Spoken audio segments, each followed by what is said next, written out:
Deci era 1 kilogram de cartofi fierți și rași, 2 ouă întregi, un praf de sare,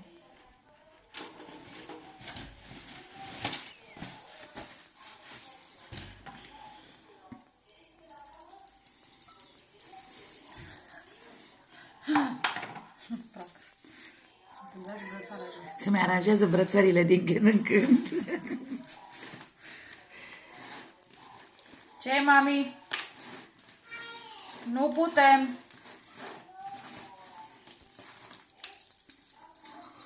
Se dau jos chiar. Acum mai târziu.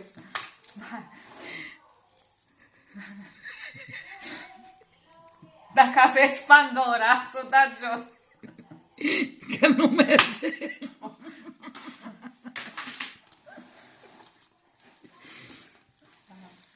Și să aveți un tatu cu Schmetterling.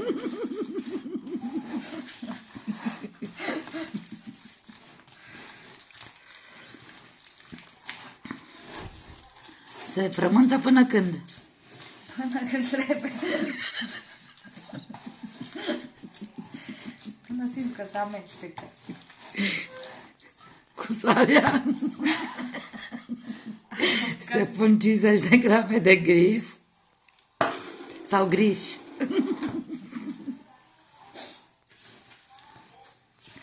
Indiferent de care, mai galben sau mai palid. Da. Nu.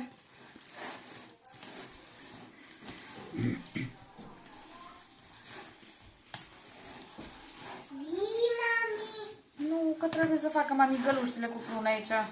Găluștile. Dragoste. Păi eu o filmez pe mami acum. O mă filmează pe mami cum face găluște cu prune. Vă mai lingeți degetele din când în când. Și adăugăm tot câte un pic de făină. Deci avem pregătite 200 de grame de făină, care le punem așa treptat.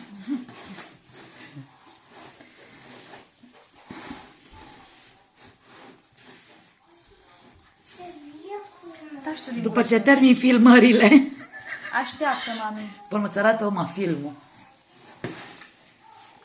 Mami, rolul principal. Și Oma e cameramanul. Lasă ușa deschisă.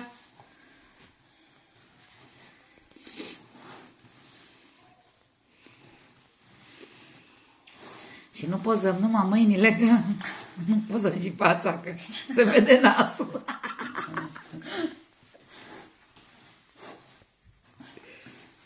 Stai să mai vedeți cum transpiră Bubu.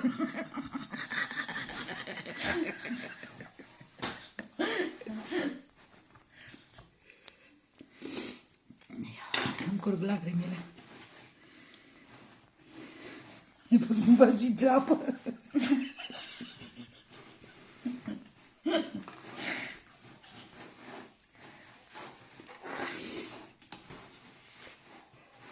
E rețetă pentru Mihaela. A, și trebuie să aveți un tricou cu ochelari cu cul. Da, parcă așa te zdrobești când frămânții greu. Cam greu. Că văd că ăsta îți mai uscați cartofii ăștia. Păi, normal se face cu cartoful cât e cald, atunci suge bine făina. Se lucrează mai ușor. Dar așa rece l-am lucrat. Dar chiar un pic, dar nu, că e bine. Se simte bine. S-ar putea să nu trebuiască să punem așa multă până după aia. Așa am lucrat și pe ăla, că de-aia tu vreau să amestec. Poate n-am spațiu destul pentru filmare. Grăbește-te.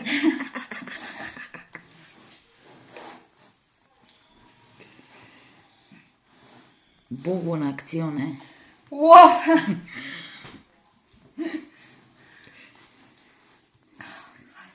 Cred că ar trebui să se lucreze la 2 mâini. Că deja e obosită. Deci trebuie să frământați până vă obosiți. Dacă nu chemați un bărbat Să frământe. Ca mie Nico Cozonaci.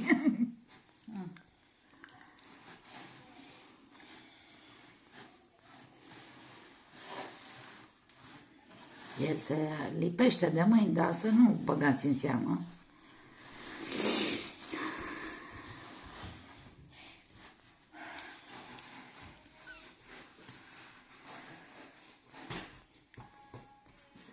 E că-i...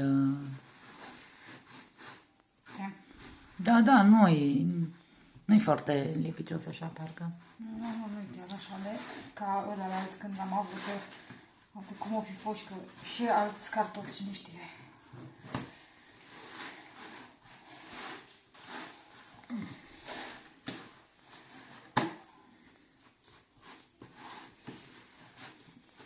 Dar cred că n-ar trebui să pui făină pe și să un pic și pe masă. Mai ușor. Păi, și Îl frămânți pe masă. Dar pune oricum făină. prea mult, nu, lasă-l așa, că eu... Ah. După aia ai tendința și tot pui, știi? Adică tu trebuie să te scapi de lipiciosul ăsta de pe mâini. Acum o tură.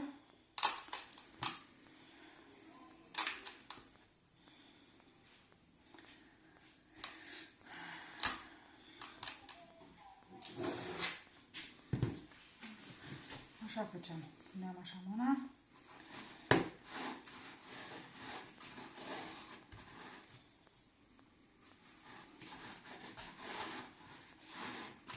Chiar cât să-l iei. Uite că n-am pregătit o hârtie de copt.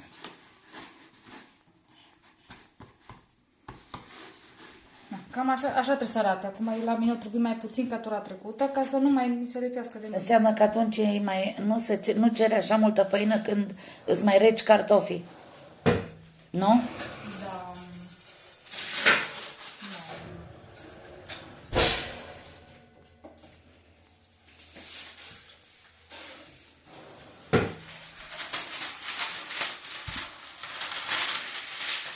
Acum cu o mână și un cot se pune o hârtie de copt.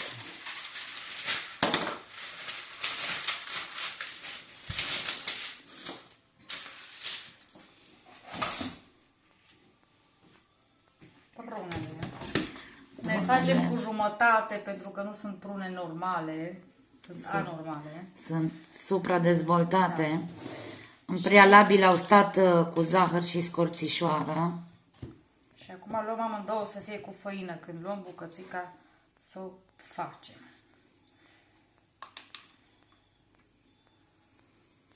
Se împachetează. Și tot timpul când simți că vrea să se lipească, mai pui un pic moi în făină. Și fertezi. Ting, ting. Și le pui pe hârtia de copt până le termin pe toate. După ce sunt gata toate, trebuie o oală mare pusă cu apă la fiert și cu un praf de sare.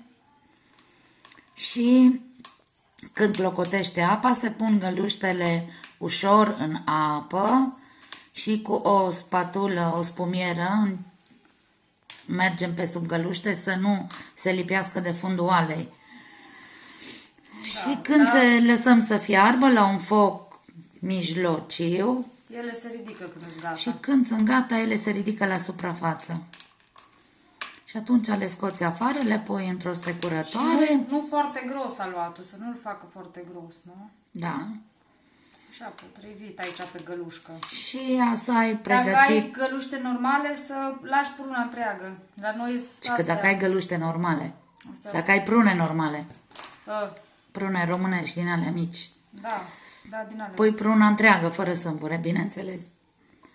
Dacă vrei să mai ai dinți, dacă nu... Na, și se face pesmetul, se prăjește, deci se pune la topit un pic de unt, un pic, bine, cam cât unt.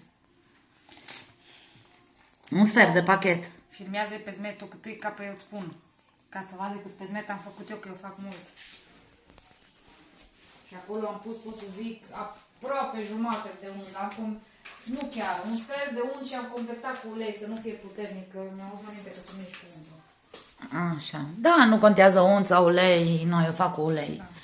Și pui și prăjești pesmetul și îl amesteci cu zahăr când e gata și cum scoți găluștele cu spumiera din oală, le pui în pesmet și le rulezi să se prindă pesmetul de ele și gata. Și cu asta vă spunem poftă bună la găluște înainte!